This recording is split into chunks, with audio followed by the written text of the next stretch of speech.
How do good teachers teach vocabulary? This video will show you how to teach vocabulary using evidence-based practice to improve your students' literacy and thinking skills. In this video, I'm going to show you what vocabulary types there are and what the research says about how we should teach vocabulary. Hi, I'm Kimberly Deneen with Education Noir. At Education Noir, we help Black educators and parents level up their practice for student growth and achievement. If you're struggling with how to teach vocabulary in a way that's impactful with your students, this video walks you through what the evidence says about how we should be teaching vocabulary. It will provide strategies for teaching vocabulary. We'll also take a look at what how the experts teach vocabulary. And also, if you stay to the end of the video, I will tell you how you can get free vocabulary materials to use with your students.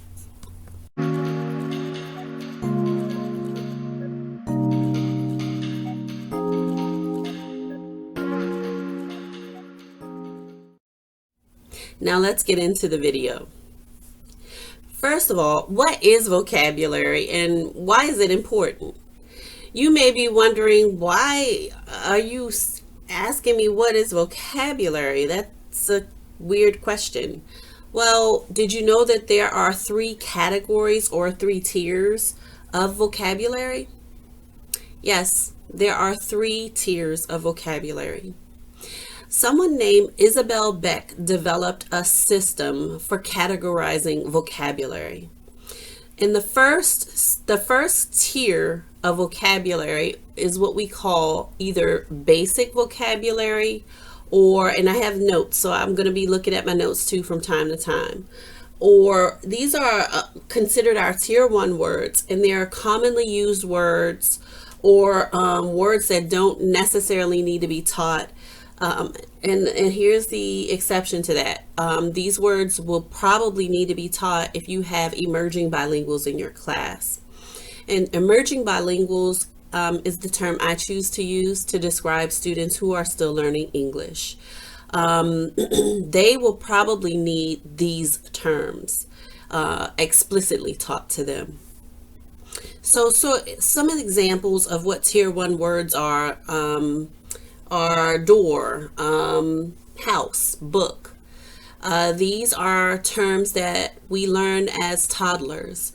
So these are what we refer to as tier 1 words, or we can also refer to them as a basic vocabulary. Next, we have tier 2 words, and these words are frequently found in a variety of contexts. And they are used a lot when we are starting to use more mature scholarly language. Some examples of tier 2 words are coincidence, reluctant, analysis. So these are words that we refer to as academic vocabulary.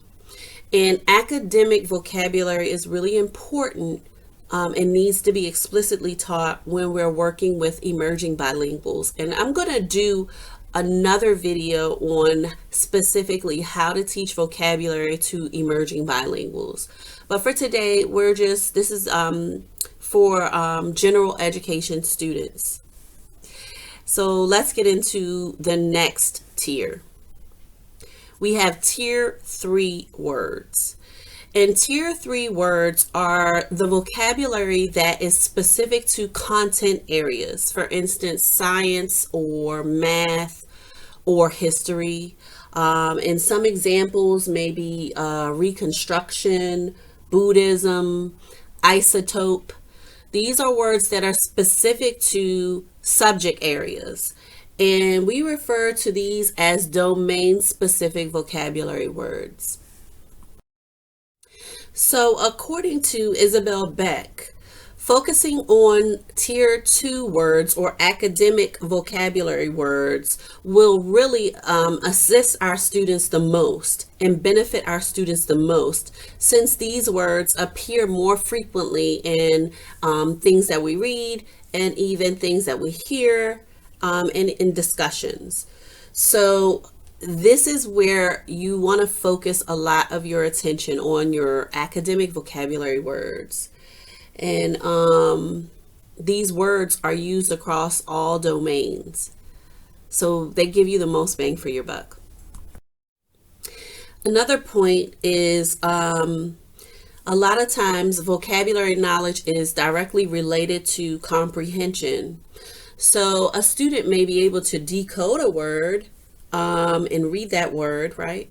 But they may not be familiar with what the word means. So that is why it's really important for us to explicitly teach vocabulary. So in order to know what you need to teach your students, you may want to have them skim over whatever it is that you are having them read. If it's a chapter, if it's a short story, an article, and you want to give them a rating chart or a pre-reading vocabulary chart where they can categorize words as I kind of know it, I'm familiar with it, I know it, or I don't know it. And then you want to look over those pre-reading charts and select vocabulary, and you want to probably choose most of your terms from the tier 2, the academic vocabulary terms. And then you want to select a few domain specific words from your tier 3 category. And research says you don't want to teach more than 10 words a day because, of course, attention spans, right? Attention spans are short, and you want to choose enough words where you're making an impact, but not too many words where the students are tuned and zoned out. So about 5 to 10 words is what the research says is a good number to start with. So now you have your vocabulary terms. Now it's time to teach. So research says that for students to really know a vocabulary word, and that means that that word is now in their long-term memory, they need at least 17 exposures to the word. So we don't want to focus on memorizing the word. We want to have students connect the word to their brain. We want them to use the word. We want them to talk about the word. We want them to make connections. And when they make those connections in their brains to this word, then that will help that word become part of their long-term memory. So here are some suggestions for vocabulary instruction. You want to put the students in the driver's seat. We do not want this to be a sit and get, right? You want to be active with how you're teaching vocabulary. Students should be saying the word. Students should be writing the word. Students should be using the word in new sentences. Students should be discussing these words with their classmates. So you want this instruction to be active. If the instruction is active, then there's a higher percentage of a chance that that word in those terms will become part of their long-term vocabulary. And research says that vocabulary instruction is more effective if we use an integrated approach. So here are some suggestions. Number 1, you want to use visuals. Even as adult learners, when we see a visual connected with something new, any new information, it helps us to comprehend, and it helps us remember more of what we've learned. When you buy a brand new, let's say, a bookshelf, generally it comes with instructions, and those instructions have a lot of pictures, right? And seeing those pictures helps us to be better able to put together this bookshelf. So you want to use visuals. And I think using visuals is definitely a game changer for all students, especially our emerging bilinguals, as well as our students who are in special education programs. But however, it benefits all students. So you want to help students make meaning and make connections through the visuals. I will have a vocabulary, some vocabulary materials that are free for you, and I'll tell you how to get those at the end. However, having students draw pictures along with writing a sentence with this new word will help students make those connections and help get that vocabulary from the short term to the long term memory. Also, when we assist students in making meaningful associations with visuals, it helps level up their vocabulary learning and their vocabulary retention. Use word walls. Students definitely benefit from scaffolding vocabulary regardless of the content area. And word walls are a research-based way of helping students remember new words for longer periods of time.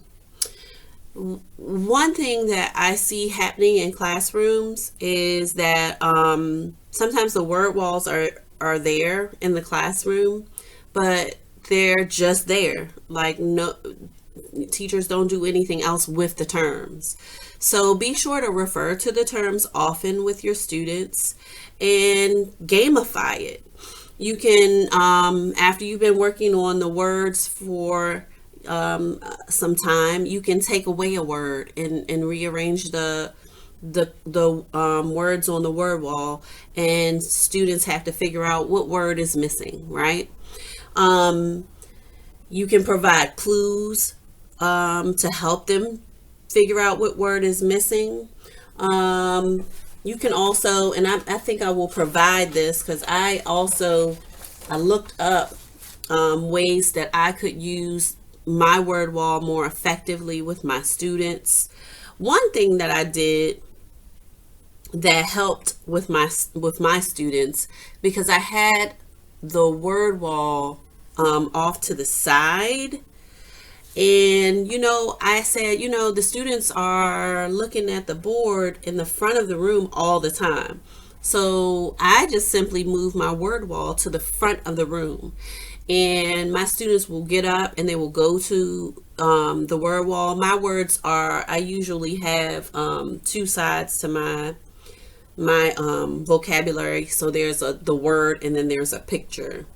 So they'll get up and they'll go and they'll look at the words, because they're in the front of the room and they see them all the time. You can also put students into small groups, and you can have them work as partners or trios and come up with a new word for one of their word wall words, and have them tell why that word is related to the word from their word wall. But there are a lot of things that you can do with your word walls. So don't let your word walls just take up real estate and not really do anything with them. So make sure that you are doing things with your word walls. If I can find this resource, I will put this in I'll put a link to it in the description for you, because this was a game changer for me. All right, so let's go on to the next suggestion. So our next suggestion is make vocabulary meaningful. Vocabulary terms are meaningful. Vocabulary training is meaningful. Literacy is important. Words are important. So teaching students to appreciate teaching them to appreciate words, this is an important aspect of fostering literacy. So let's take advantage of the opportunity. Another strategy is have students write. Writing is a great way for them to use vocabulary to make connections to vocabulary. So have them do a raft, have them RAFT, and have them do gallery walks, have them write a story. The whole class can contribute to one story.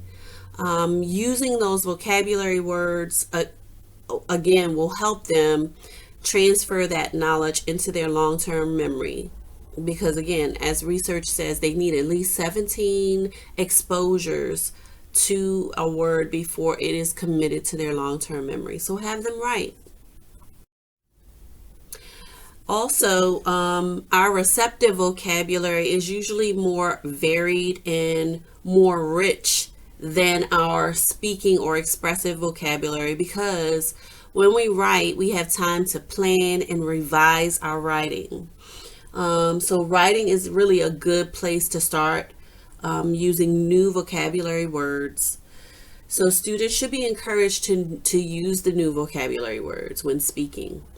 So have them think of ways that they could use those terms when speaking. And when you hear them using the vocabulary when speaking, definitely celebrate that. Don't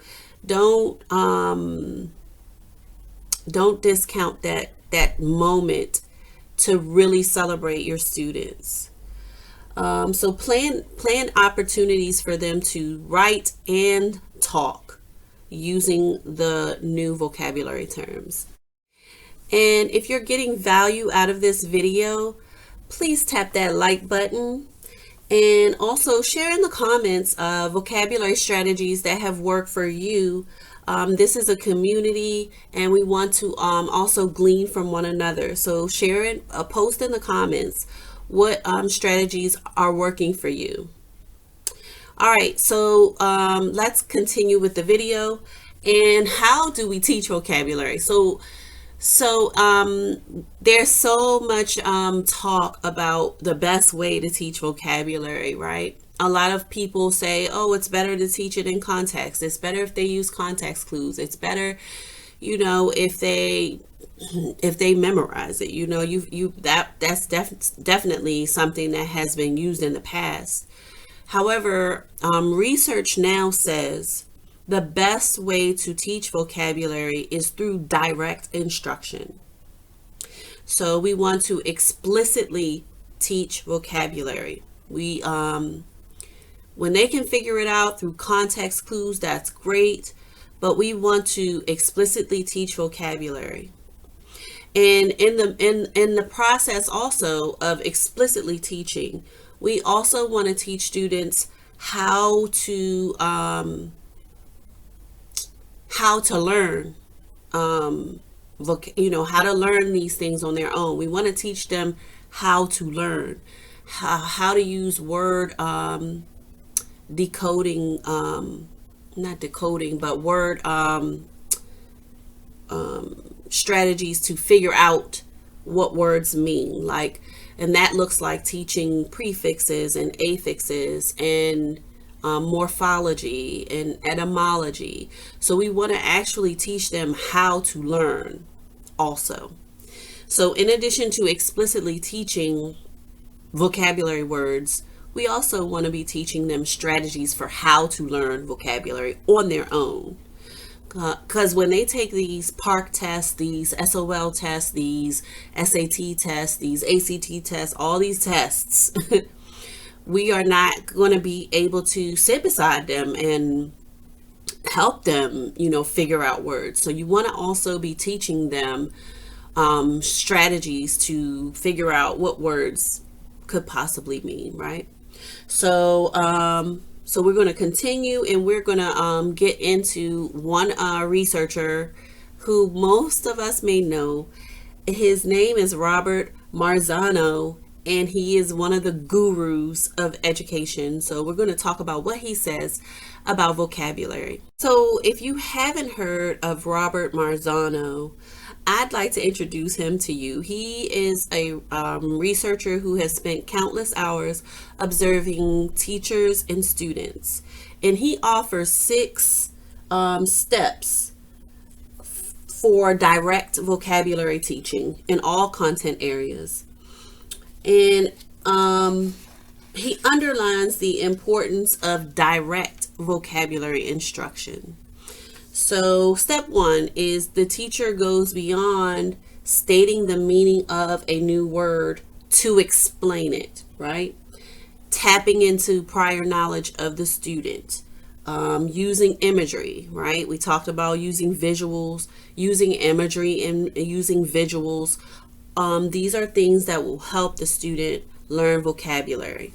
And again, I am using notes for this video, so don't mind me. In step two, students reiterate or explain the new word, right? But in their own words. So they can do this both verbally and in writing, or we can have them simply put their understanding of the word in their own words in writing.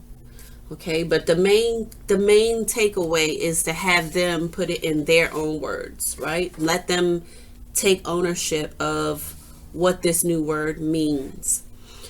Step three, you want to have students come up with a non-linguistic depiction of a word, right? A picture, a symbol, representation, having them draw it, having them create Quizlet. A Quizlet would be a great way to bring in technology, right? But having them create their own definition of the word, as well as an image or a symbol for that word, it will be really powerful for the students in helping them put that vocabulary term in their long-term memory. Step four, you want students to participate in activities to help them understand the new word better. So it could be that they compare the words. Venn diagrams are great for this, T-charts. You may want them to classify terms or write their own analogies and metaphors for the word.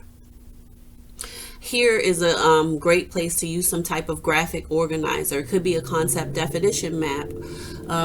So these are things that will help them understand that new word better. Step five, have students talk about the new word. You can use pair share, elbow partners, turn and talk. Harvard's Project Zero has a lot of visible thinking routines, and some of them are really, really great for having students discuss vocabulary terms. And I will post that link in the description for you. That's actually a really, really great site, especially if you want to bring in more global education into your practice. Because we refer to them as either visible thinking routines, but they're also referred to as global thinking routines. All right, step six, let's gamify it. Have students play games to review new vocabulary on a regular basis. It could be pyramid, it could be Jeopardy, it could be telephone.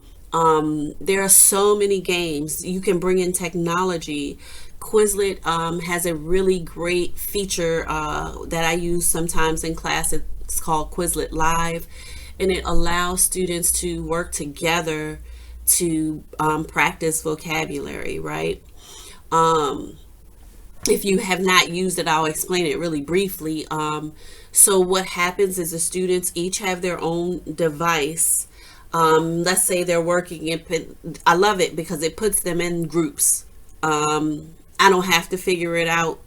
The system puts them in groups. So let's say you have groups of 3 students. So in the group of 3 students, they will each see words, and then they'll see maybe a question.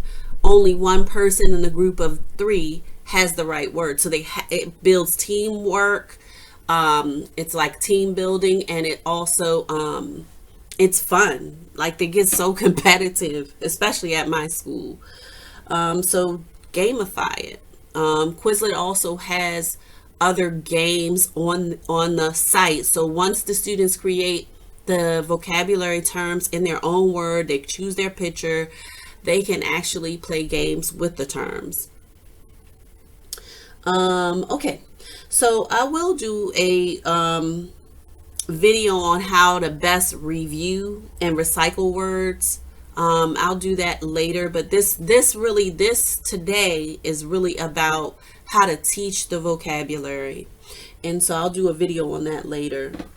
So these 6 phases proposed by Marzano, they are groundbreaking. And in terms of vocabulary learning, they have definitely made it more enjoyable for the students. Excuse me. So students get to consider, discuss, they get to apply, they get to play with the new terms. And so, you know, the old school way of using dictionaries, having students look up words in the dictionaries, there's a place, I guess there's a place for that.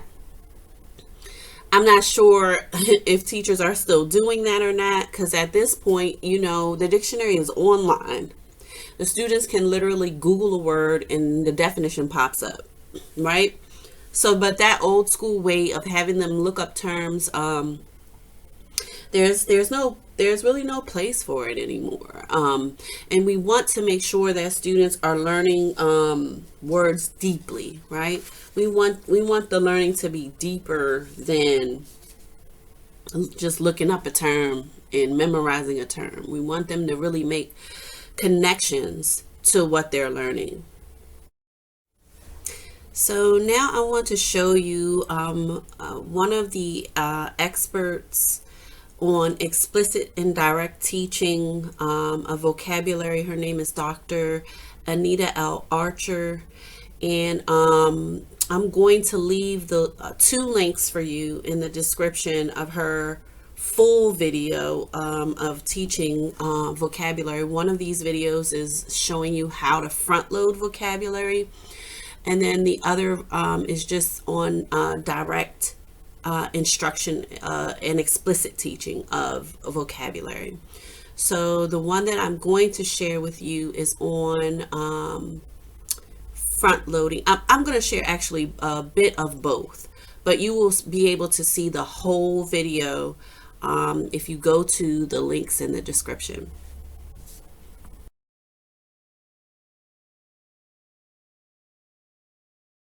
So you're getting prepared for reading a new passage next week. I think it's the best one in the 4th grade Treasures book.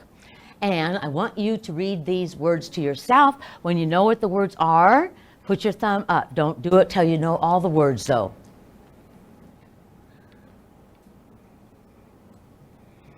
Okay, down nice and low like this. It doesn't have to be in the air. Down, down, down. Right here, okay? Excellent. Okay, read it with me and go. How Ben Franklin stole the lightning. See, now I'm already fascinated because this man, what's his name, everyone? Ben Franklin. I think he's one of the most interesting people in American history. And it is about how he captured the what, everyone? The lightning. So we're going to learn words, and we're going to learn a bunch about Ben Franklin today too. And sound out this word. Put your thumb up nice and low as soon as you know it, but don't shout it. Whisper that word to your partner. And the word is? Invent. Yes, and the part of speech is a verb. So this is an action word. I invent something. And we are going to read this together. Keep your voice with mine. If you invent something, such as a machine or a process, you are the first person to think of it or make it. So if I'm the very first person who thinks up an idea of something I'm going to make or something I'm going to do, then you would say, well, you did what, everyone? You would invent. You would invent it, but you have to be the first person.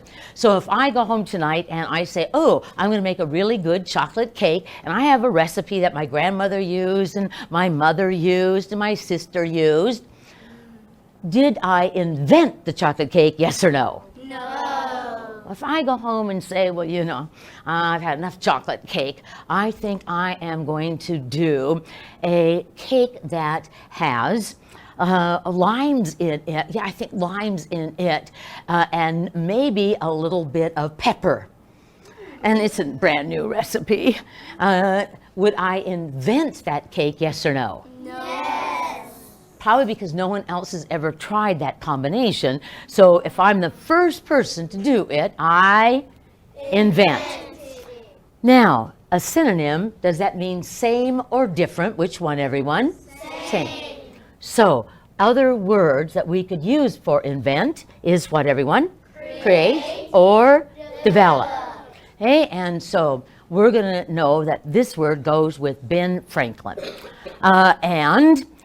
Read the sentence with me and go. Ben Franklin invented the Franklin stove. So it was a stove that was in your home. Now, do you think this is in modern times today, yes or no? No, he lived way back, but it was used to warm houses in the winter.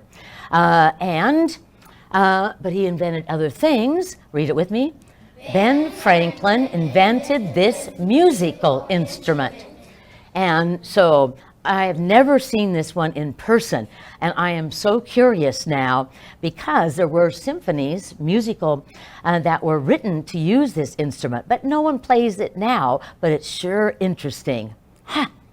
Well, here are some words that go with invent, and get ready to echo read the word. Invent. Invent. Invented.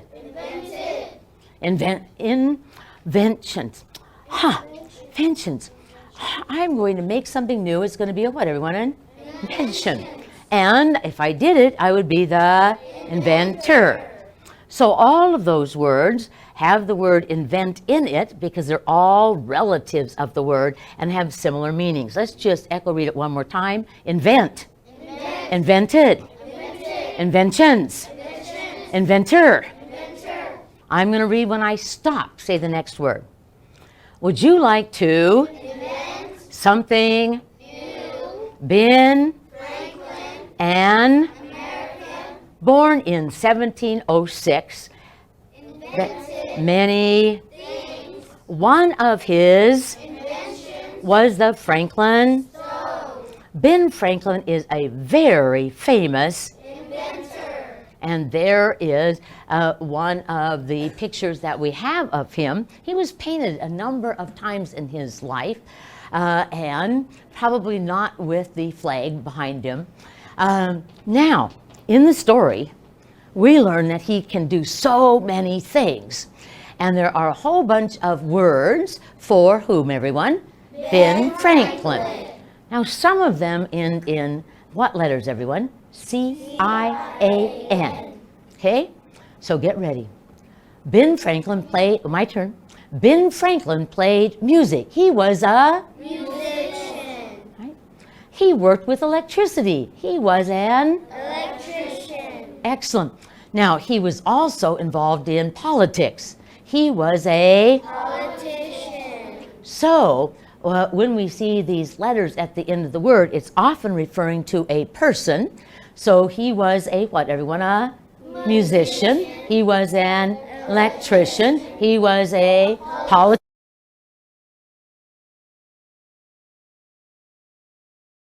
Some of them we're going to go over the meanings because they're in our part. And the first word here is what, everyone? Allude. Don't write anything down, pencils down, and read the definition and go. If you elude someone, you avoid them or escape from them. So if you elude someone, you avoid them or escape from them. Read the first example sentence and go. The runaway slaves eluded the patrol who were hunting them. Okay, and so they might hide somewhere, go into a barn, go into the woods, go in the back of a cart, but they want to avoid those patrollers that are hunting them down. They eluded them. Read the next example. The convict, teacher mistake. Raise your hand if you've ever heard a teacher make a mistake. Isn't it pathetic? So let's go back and try it again. Go. The convict eluded the police for 10 years. So the convict hid out, stayed away from the police, never was identified by the police, eluded the what, everyone? The police. Last example, and go.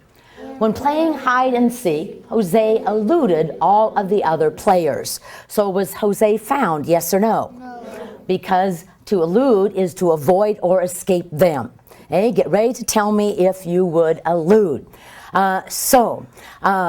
You are coming to this school and you don't want anybody to notice you. And so you sort of walk down the halls, and when people come, you go down another hall. Did he elude people? Yes or no, everyone? Yes, okay? So he's walking down the hall and he waves to people. Hi, how you doing, Jose? Hi, Maria. Did he elude people, yes or no? No. No. So the principal has called you to the office. I don't want to go see the principal. I think I'll go to the boys' room. Did he elude the principal, yes or no? And then the principal comes into the bathroom and says, did he elude the principal at that moment, yes or no? No, okay, and so elude. So this, you can see how it might have a part of this story. And twos, I want you to tell your partner your best guess about how the word elude might be used in the story about Harriet Tubman, a slave in a slave state. So tell your partner how the word elude might be used in the story we're going to read. So, you may be thinking, oh my gosh, this sounds like a lot. I still have a lot of content to cover. I'm not sure I have time to incorporate all of the, this vocabulary teaching in my practice. Well, I wanna leave you with this.